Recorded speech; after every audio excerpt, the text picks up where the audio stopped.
everyone. Welcome back to the Psychedelic Entrepreneur Medicine for These Times. I'm Beth Weinstein. So I am going to talk today about psychedelic leadership and what it really is, or just leadership in general.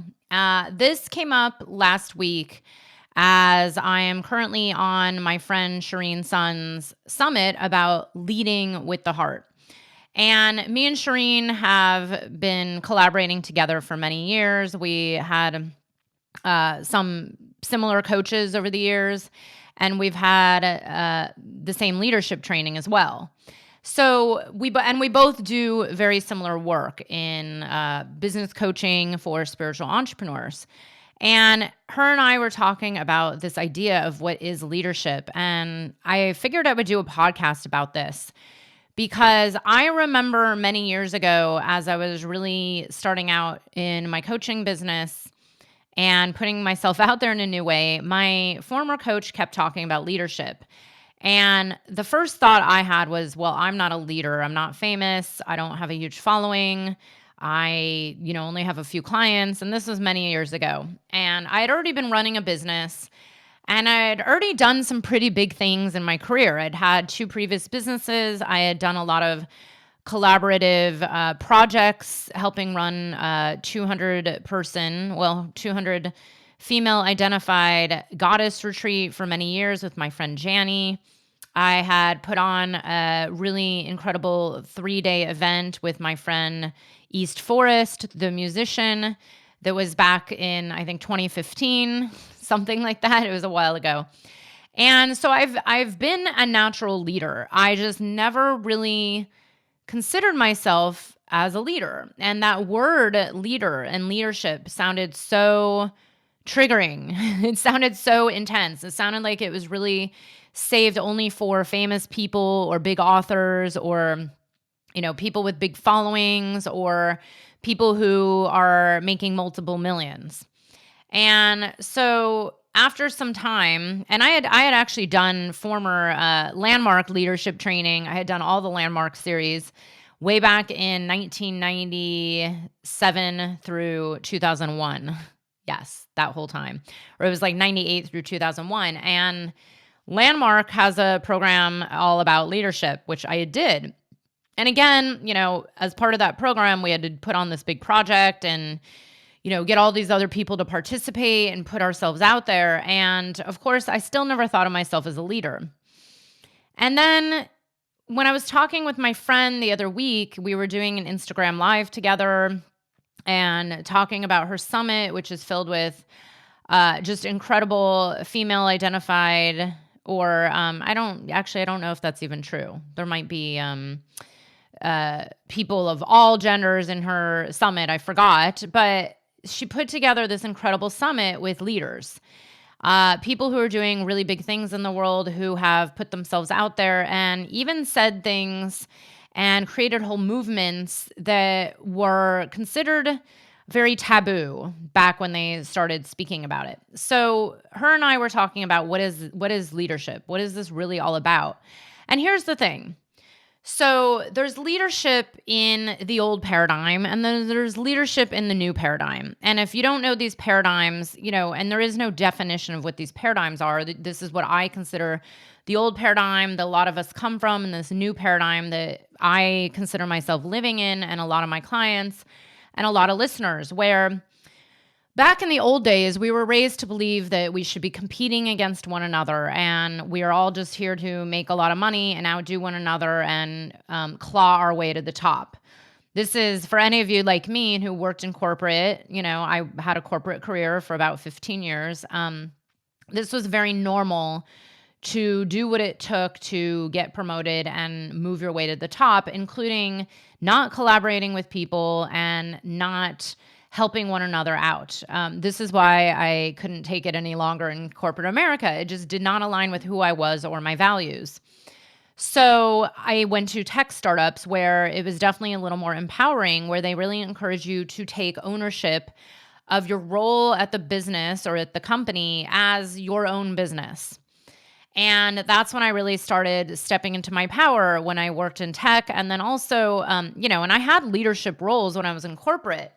I just, again, it was all about like collect a paycheck, work your way to the top, and hope for the best and survive, right?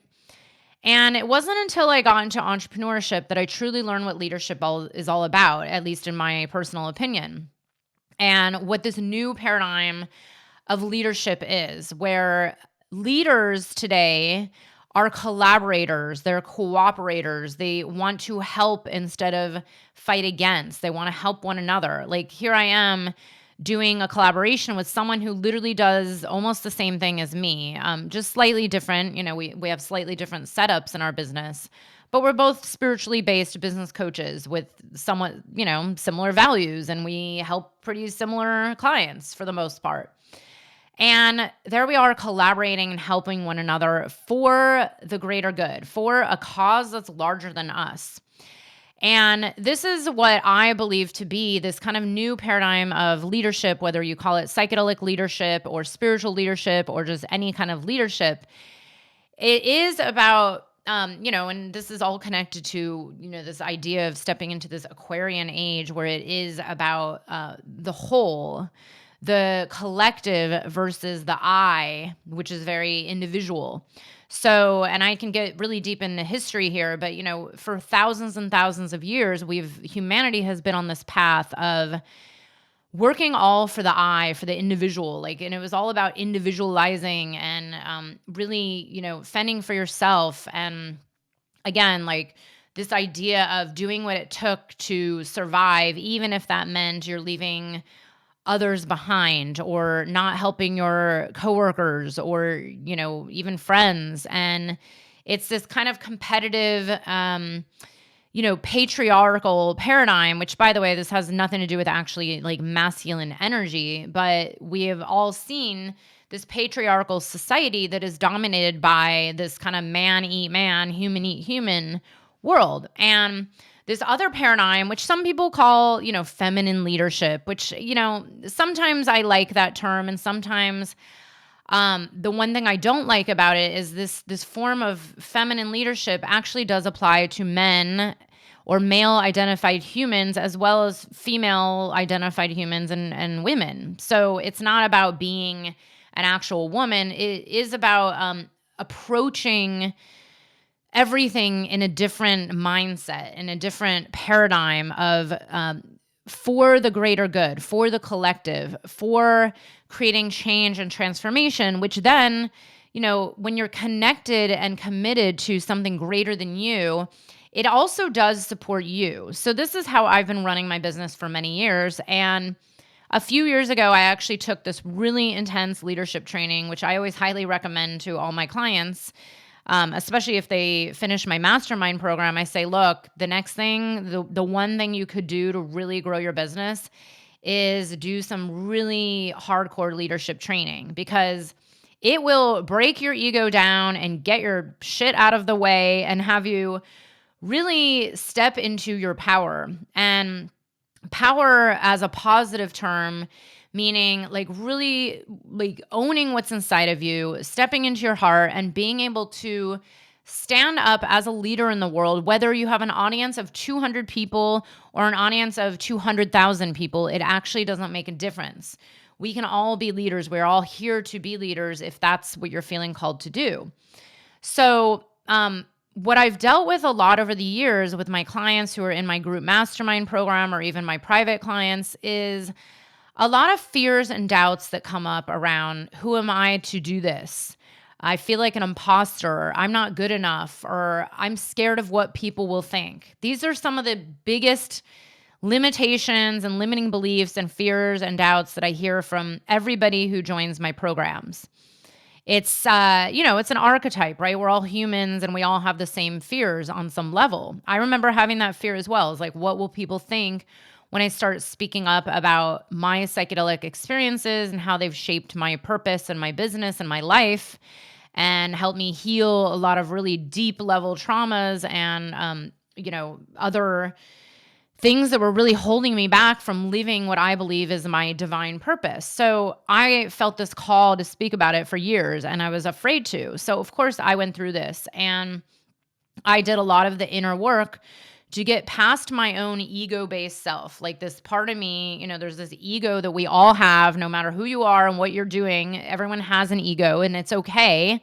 It's not something we want to shut down, but it is something that we can start to bring awareness to, this part of ourselves that wants to just constantly stay safe and stay in the same place and live in a safe place that is not going to bring us into that place of fear or doubt. And so what happens is our ego-based mind keeps us in this place of being frozen, where we can't share our voice, or we don't think we're good enough, or we feel like we need more training, or who am I to be doing this? That is this part of your brain that actually wants to protect you. It's this part of our brain that used to think, or that used to actually be chased by lions and tigers, and now we're actually not. So there's really nothing to be afraid of, except the world that we're in is, now we're dealing with divisiveness and differences of opinions and social media, and a lot more people, maybe hating on what you say, or canceling or criticizing. Yeah, we have all this, but you're not going to die from any of it. It's not going to actually cause your death or even a physical ailment. It might cause some heart pain, or might make you feel bad, but that is actually just this part of you, the ego-based mind that wants to feel safe and secure and held. So when you step into your leadership, this part of you is really put to the test. It's it really is about putting aside that part of you that just wants to stay feeling safe and secure, which, by the way, I put safe in quotes because nothing, if we actually want to look at this on a deeper level, nothing is safe. There is no such thing, right? What does safe mean? The only thing that is truly safe, what I believe, is your connection to your soul and spirit. And maybe the fact that we are currently standing on the earth, that is somewhat safe, right? But maybe not, because anything can happen. But there really is no true safety, and we are all going to die no matter what. You cannot avoid it. I don't care if you're Elon Musk. You just can't avoid death.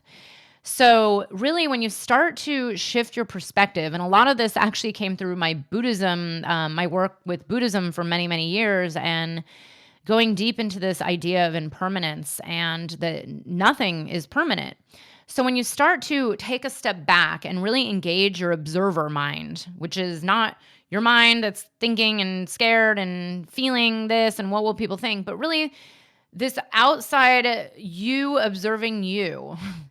And you take a step back and you realize oh, that's just this part of my mind that's scared. And then there's this other part of my being that I believe is very soul-based. It's your soul, your higher self, whatever you want to call it. It really doesn't matter. They're all kind of similar, a little different. But, in the end, it's your you-ness, your essence, your soul, your inner being wants something more. It's being called to something greater.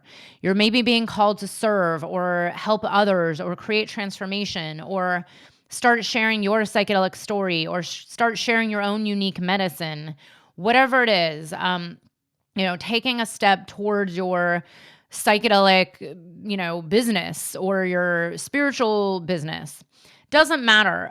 But when you really step back and observe these two parts of yourself that are constantly dancing between what you really want and what you feel like is coming through you, through your heart, through your body, through your cells, your being, and then that part of you that's no, I'm scared, I'm scared, I'm scared. It doesn't matter what you're scared of. It's it could be anything.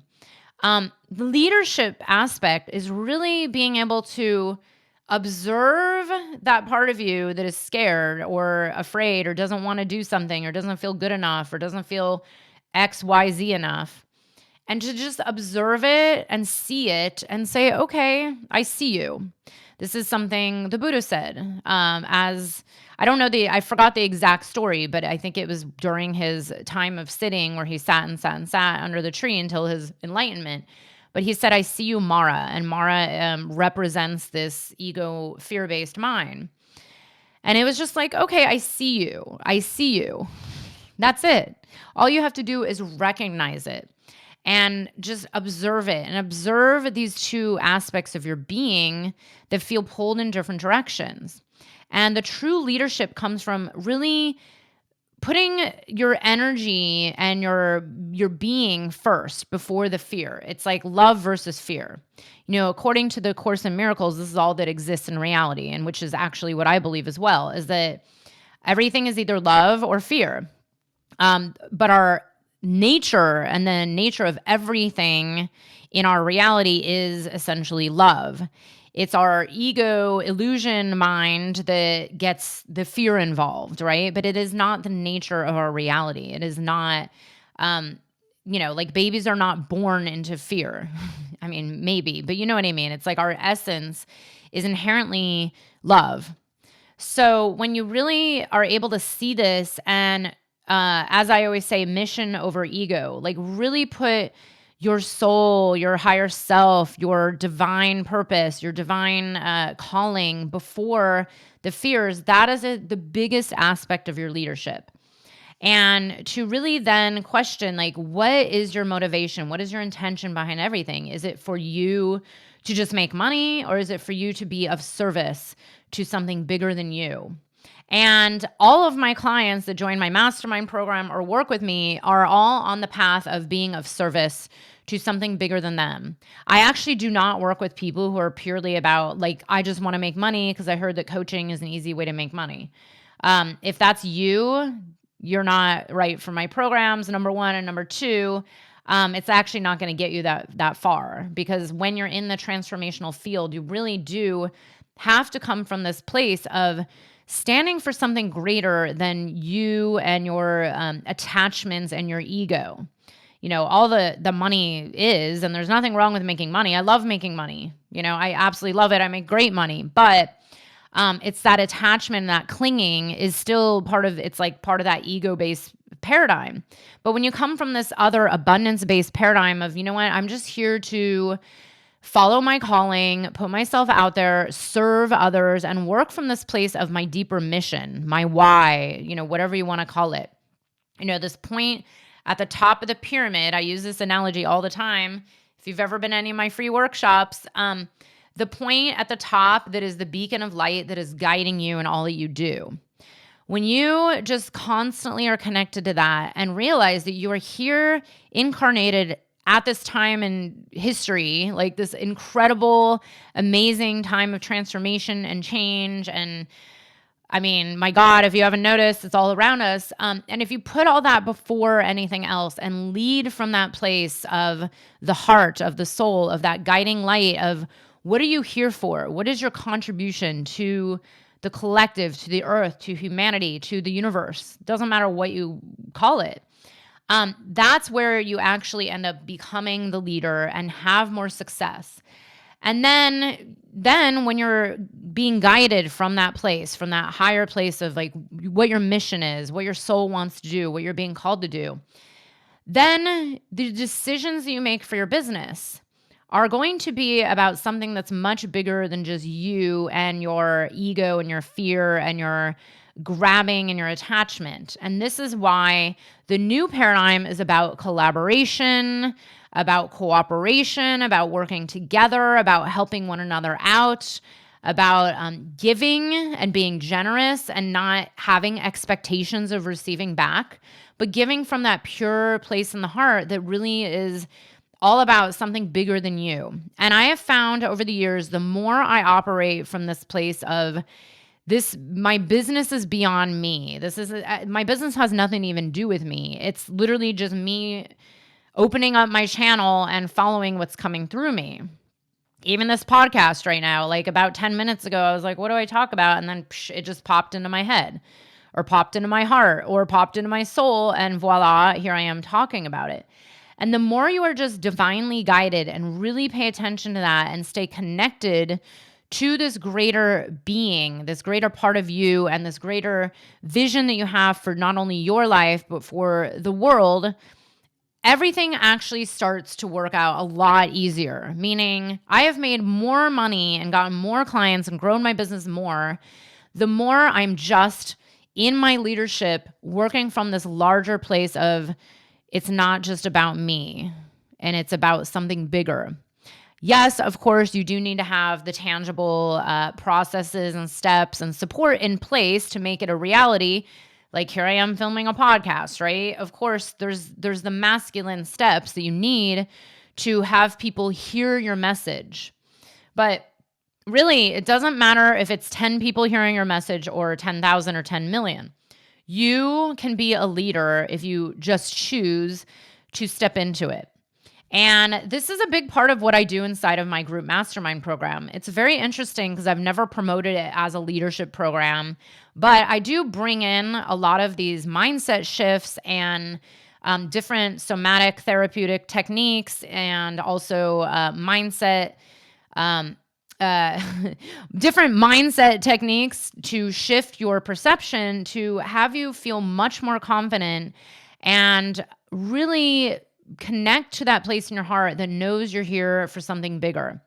And this is a huge part of what goes on inside of my mastermind program. It is a much deeper journey than just learning steps to grow your business and learning marketing. Because here's the thing, all the marketing in the world will not work if you don't have these other points taken care of, meaning operating from the right place, really being connected to something deeper within you, getting your own ego and fears out of the way. The marketing, it won't resonate on an energetic level.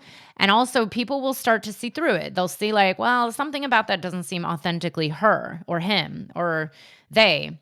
So, this is why doing this deeper inner work, shifting your mindset, getting past all the blocks, really stepping into this place of your internal personal power, of really owning your unique medicine and being in your leadership.